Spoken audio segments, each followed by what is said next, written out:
Kalian sadar atau memperhatikan nggak? Kalau isu pemakzulannya Bapak Gibran Raka Buming Raka sudah mulai redup.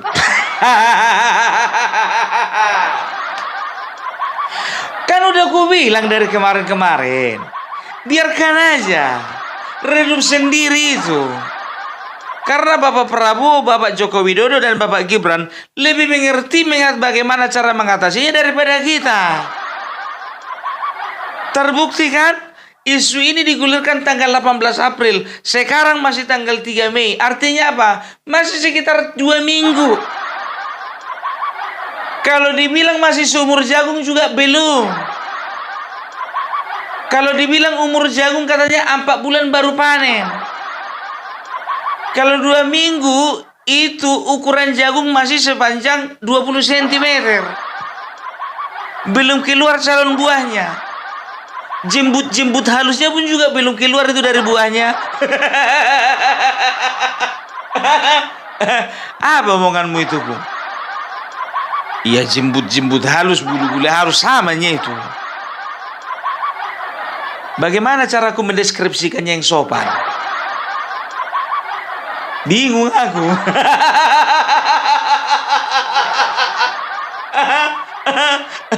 Ya, itu dia ya. Jadi kalau lebih tepatnya sih, kalau ku bilang ini bukan seumur jagung ini. Seumur telur bebek. Telur bebek aja 3 minggu baru netas. Nah, ini lebih singkat daripada telur bebek. 2 minggu. Iya kan?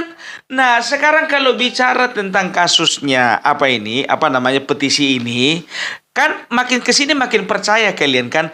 Kemarin di awal-awal ya, para purnawirawan ini ya menginginkan ada 8 petisi yang dipenuhi, yang sebaiknya dipenuhi oleh pemerintah, ya kan? Nomor 1, 2, 3, 4, 5 ya, segala macam pertambangan pun juga situ masuk. Ujung-ujungnya apa? Gibran. Kan udah ku bilang dari kemarin, ujung-ujungnya pasti Gibran. Ternyata betul, coba dari petisi nomor 1 ya, kembali ke Undang-Undang Dasar 45. Penekanannya di mana? Dari kemarin sampai sekarang nggak ada penekanannya. Nggak ada. Asyik Gibran aja yang dibahas. Setelah itu petisi nomor 2, petisi nomor 3, petisi nomor 4 mengenai pertambangan ada dibahas. Tetap Gibran aja. Dari 8 petisi. Jadi capek-capek kalian kemarin itu bikin petisi 8. Bikin aja petisinya cuma 1. Maksudkan Gibran, udah selesai. Capek kalian menyusunnya itu 1, 2, 3, 4. Langsung aja bikin di situ 8. Nggak usah nomor 1 sampai nomor 7 ditiadakan. Bikin aja langsung nomor 8. Udah selesai. Iya kan?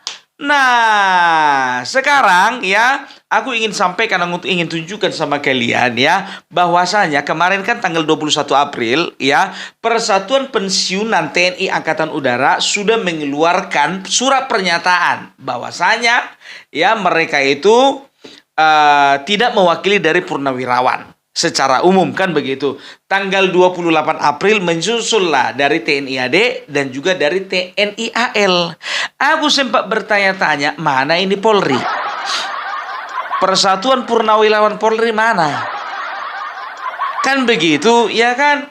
Tapi tahu enggak kalian, jujur aja ya, baru kemarin aku melihat video bahwa mereka, ketua-ketua umum dari Persatuan Purnawirawan, termasuk Persatuan Purnawirawan Polri, sudah duduk bersama dan menyatakan sikap. Ya. Pernyataan sikap bersama Pepabri, LPRI, PPAD, PPAL, PPAU, PP Polri, dan PER. 1. Wadah Purnawirawan TNI Polri yang resmi adalah Pepabri, LPRI, PPAD, PPAL, PPAU, PP Polri, dan PER.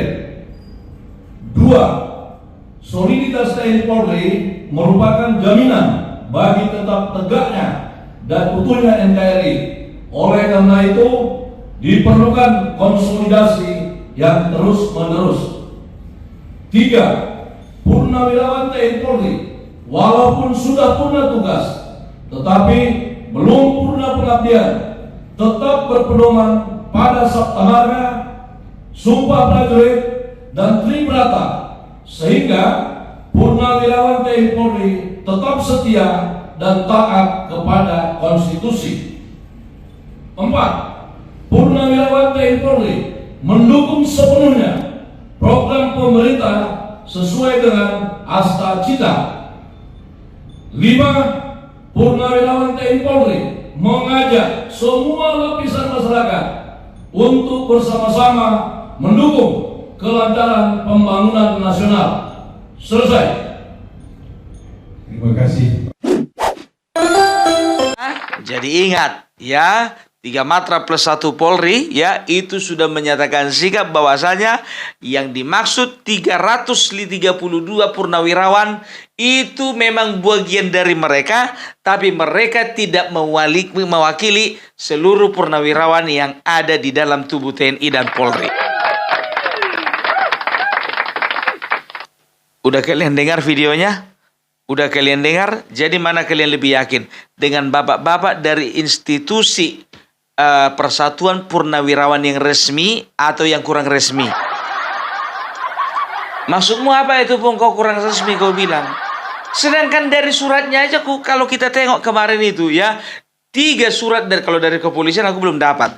3 surat ya, pernyataan dari TNI AL, AD dan AU itu 3-tiganya ada kop surat. Nah, dari forum purnawirawan nggak ada kop surat. Gitu loh ya, tapi sekarang ya sudah mulai redup. Tapi ada berusaha untuk manas-manasi lagi. Siapa itu? Perhatikan kalian podcastnya Rocky Gerung. Apa dibilangnya? Apa dibilangnya? Mutasi dari Kunto ini adalah usulan dari adalah ulah dari geng Solo. Goreng terus Rocky Gerung. Lama-lama aku ganti namamu jadi Rocky Goreng. Rocky Goreng yang ada dijual-jual itu Rocky Goreng, Rocky Kukus, Rocky Goreng, Rocky Kukus. Roti itu, Pung, roti Pung, bukan Rocky, roti Pung. Roti Pung. Refli Harun bikin berita lagi. Tahu kalian apa beritanya? Beritanya begini.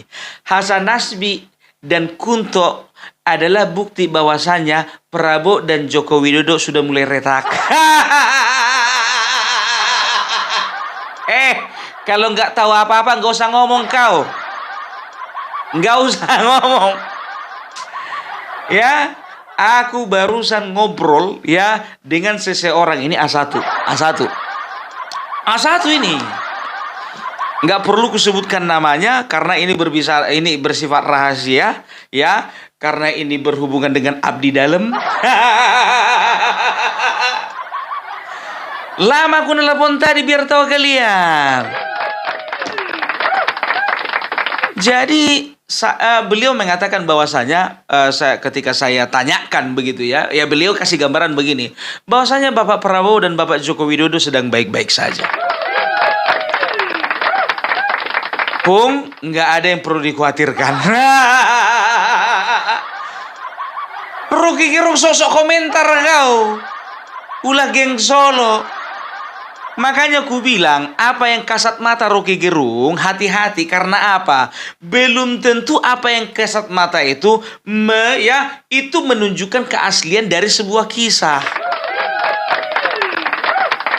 Ngerti nggak kau bahasa aku, Rocky? Ngerti nggak? Ngerti nggak? Itu dia. Jadi belum tentu apa yang nampak dalam matamu itu yang tersirat maknanya, belum tentu. Gitu loh. Masa harus gua ajari kawan?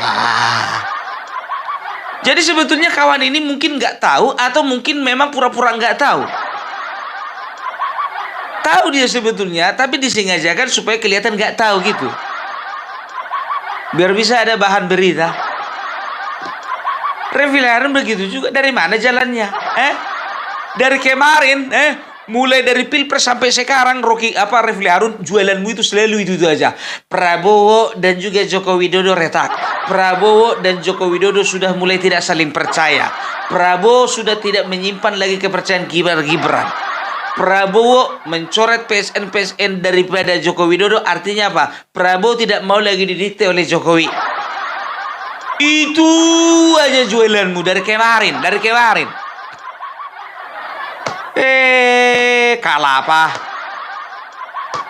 Ya, jadi jangan kau pancing-pancing, jangan kau panas-panasi. Orang udah apa ini sekarang? Sudah redup, ya, sudah reda, sudah adem ayam, kan? Tapi cuman mau dibilang harus bikin konten dia, ya kan? Kalau nggak bikin konten dia nggak gajian. Kok jadi kau yang sewot? Ini udah mulai redup.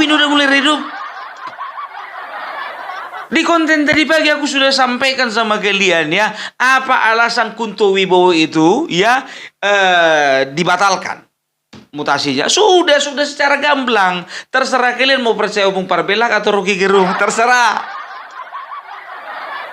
Kau Opung Parbelak, ya, sekarang dasarmu apa? Kau itu bukan seorang intelektual. Hei, Kisana, don't judge the book by its cover. Jangan pernah nilai sebuah buku dari sampulnya. Kalau sampulnya jelek, belum tentu isinya nggak bagus. Kan begitu. YouTube begitu juga kan. Covernya bagus, ya. Pokoknya cantik lah. Isinya entah apa aja. Gitu banyak YouTube sekarang, termasuk itu kalian. Baik kali cerita kalian. Rajin kali orang yang diposting, betul. Banyak pula yang percaya. Banyak pula yang nonton. Udahlah Rocky. Aku udah tahu siapa kau sebenarnya. Siapa Pung? Perjaka tua. Ya, siapa sebenarnya? Memang itu. Mau bilang apa kita? Iya kan, tukang rusuh. Setelah itu, tukang hasut. Mulut kotor. Gak usah kayak gitu, Pung. Kau kalau memang tahu, bilang aja tahu, Pung. Jangan kau sembunyi-sembunyikan. Masa harus kasih tahu sekarang?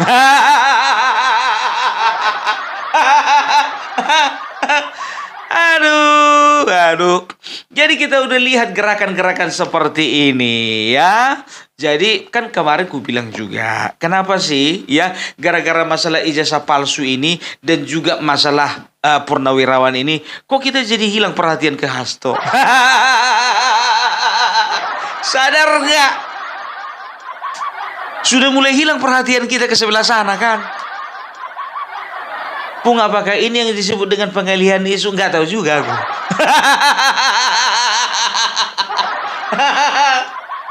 Aduh. Ya, jadi itu dia. Ya, jangan pernah mencoba-coba memecah belah antara TNI dan juga rakyat. Nggak boleh. Itu dia. Dan tahu enggak kalian, tadi aku ketawa kali, ya, aku nggak perlu sebutkan nama, ya. Ada seorang seorang paranormal, ya, dia itu menggambarkan bahwasannya Indonesia sebentar lagi akan ada kudeta. Kudeta kata sebentar lagi. Aku dari kemarin ini jujur aja gue bilang nggak pernah yakin aku sama omongannya ini. Kalau kalian mau yakin terserah lah. Ya, sedangkan dia kemarin sakit, biar tahu kalian, nggak bisa diramalnya bagaimana kondisi kesehatannya. Boro-boro mau ngeramal keadaan bangsa ini, kesehatannya sendiri pun nggak bisa diramal. Tiba-tiba menghilang dia, kan? Mana kawan ini nggak pernah ngeramal lagi, kan begitu? Munculnya di televisi, iya saya lagi sakit. Waktu Pilpres kemarin, tahu kalian apa dibilang? Ada 2 calon. Di putaran kedua ini akan ada 2 putaran katanya. Coba ramalan dia katanya apa, Pilpres kemarin katanya 2 putaran. Yang saya ramal ini Sepertinya ini akan beda-beda tipis ini, antara peroleh suara pertama dan suara kedua. Suara pertama ada salah satu calon ini berdarah Jawa asli, berdarah Jawa asli. Dan ada satu calon lagi berdarah campuran, berdarah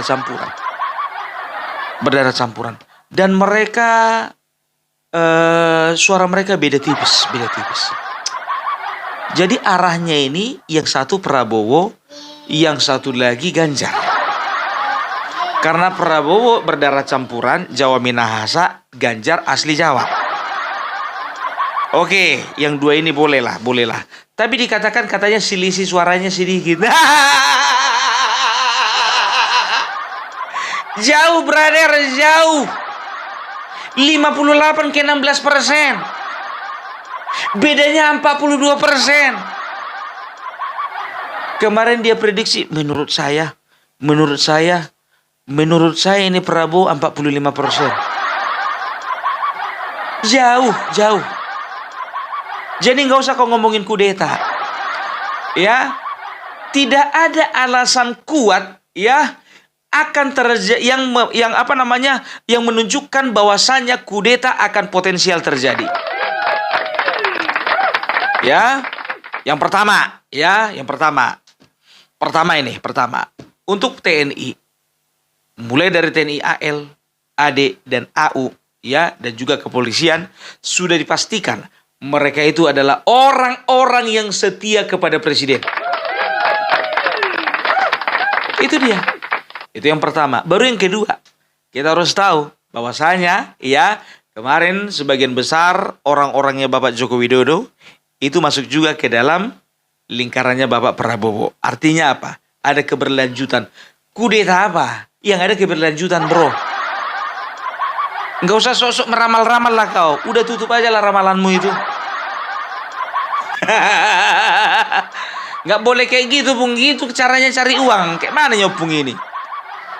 Ya udah, ramal lah dulu aku. Kira-kira ya, ku tantang dulu kau ya.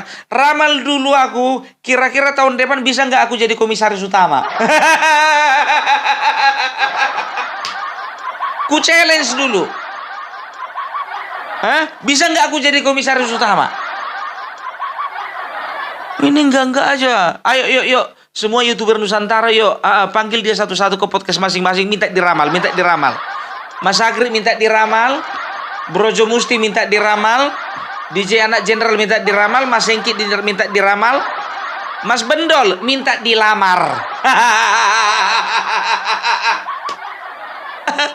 Enggak aja. Jangan memperkeruh suasana lah, bro. Iya kan? Udah nggak saatnya lagi seperti itu. Tapi memang di ujung-ujungnya pandai dia apa dibilangnya. Ya, ramalan saya ini bisa benar bisa salah. Kalau itunya bahasamu nggak perlu kau bilang begitu. Aku pun bisa. Kalau ada disclaimernya, ramalan saya ini bisa benar bisa salah.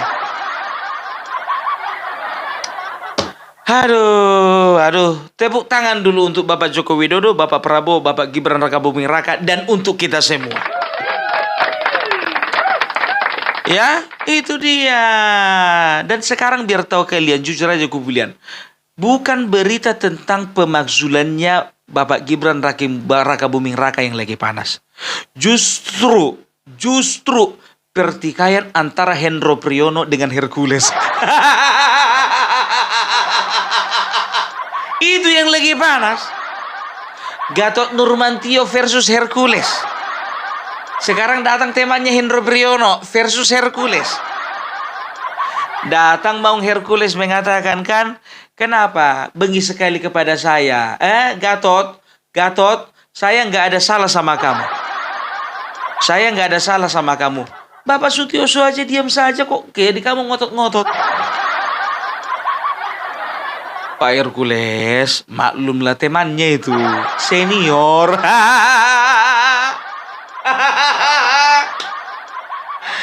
Aduh. Ya itu dia. Jadi kalau ku tengok ya, kemarin ya, inilah pintarnya Bapak Joko Widodo. Pintar sekali Bapak Joko Widodo. Aku kurang tahu ya, apakah seorang Prabowo Subianto ketika menjadi Menteri Pertahanan dan Keamanan ya, ketika beliau diangkat menjadi seorang jenderal ya, ya itu memang hak prerogatifnya presiden karena mengingat mungkin jasa-jasa beliau ya, dan juga dari masalah waktu ya, waktu rentang waktunya sepertinya Bapak Prabowo itu cocok ya untuk diangkat penuh menjadi jenderal bintang 4 kan begitu. Kemarin kan terakhir itu letnan jenderal ya. Jadi makin kesini ku perhatikan ternyata Bapak Joko Widodo itu tidak sungkan-sungkan untuk memberikan power penuh, kekuasaan penuh kepada Bapak kepada Bapak Prabowo ya. Karena apa? Karena Bapak Joko Widodo sudah melihat bahwa ke depannya ya akan ada tantangan-tantangan bukan dari sipil tapi juga dari militer.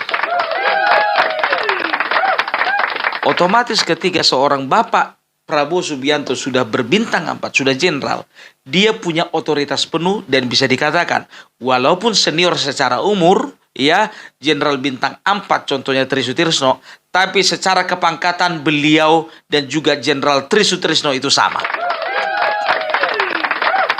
Kan begitu? Jadi nggak ada sungkan-sungkan lagi, sudah punya power penuh. Kan begitu. Pandai Bapak Jokowi kita ya. Iya dong, gitu. Jadi kalau bisa dikatakan ya Bapak Joko Widodo ini paten lah, memang betul-betul dipersiapkan. Jadi jangan pernah katakan bahwasanya ya Bapak Prabowo Refli Harun muncungmu itu. Dengarkan sini. Retak Joko Widodo Prabowo, retak Joko Widodo Prabowo. Tidak ada retak. Sekarang begini. Ya, banyak orang berpikir bahwasanya Bapak Prabowo sudah mulai bermain dua kaki. Kan begitu, ya. Sudah mulai bermain dua kaki. Ditandai dengan apa?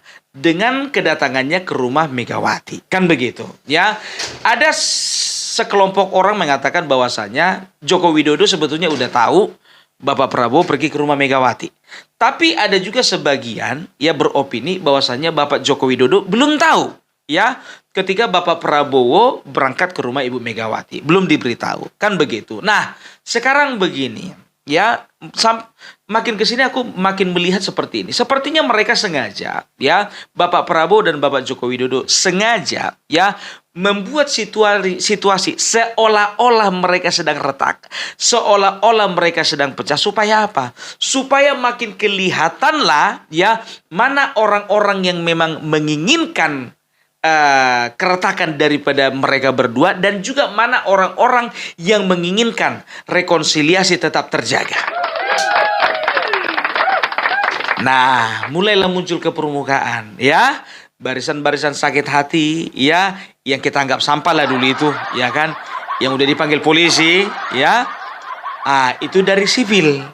Nah, sekarang sudah kelihatan dari kaum militer. Ya, jadi Bapak Joko Widodo sudah bisa menunjukkan Pak Prabowo, Bapak perlu hati-hati dengan yang ini, dengan yang ini, dengan yang ini, dengan yang ini, dengan yang ini. Itu dia. Jadi ya bisa saja dalam strategi perang kan seperti itu ya. Kita seolah-olah musuh, padahal sebetulnya di balik layar kita sekutu.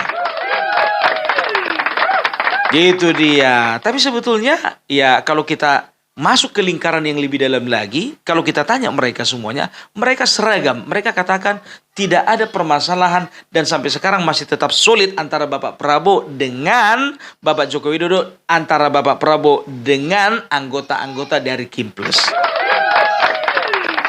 Clear? Itu menurut Opung Parbella. Pung, analisamu itu hasil dari pemikiranmu atau hasil diskusimu dengan beberapa orang yang ada di mana aja lah. Ya itu tergantung kalian menilainya, kan begitu.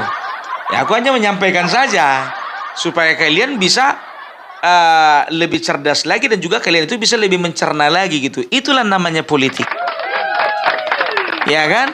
Jadi kalau sebelah sana selalu itu ya Ya, kebohongan ketika diberitakan secara terus-menerus, maka orang akan menganggapnya sebagai kebenaran. Begitu yang disampaikan Refli Harun, Rocky Gerung, dan lain sebagainya, itu yang disampaikan terus. Prabowo Jokowi retak, Prabowo Jokowi retak, Prabowo Jokowi retak. Supaya apa? Supaya terbentuk sebuah stigma di tengah-tengah masyarakat bahwa betul adanya bahwasanya Bapak Prabowo dan Jokowi retak. Kan begitu. Ternyata mereka baik-baik saja. Matilah kalian satu-satu. Mati berdirilah, malu kalian. Pung, semuanya nggak ada yang pasti. Memang betul nggak ada yang pasti. Bisa saja di kemudian hari. Itu kan kemudian hari, bukan sekarang. Kalah apa? Iya kan? Jadi jangan pernah dengarkan si lape-lape ini bicara.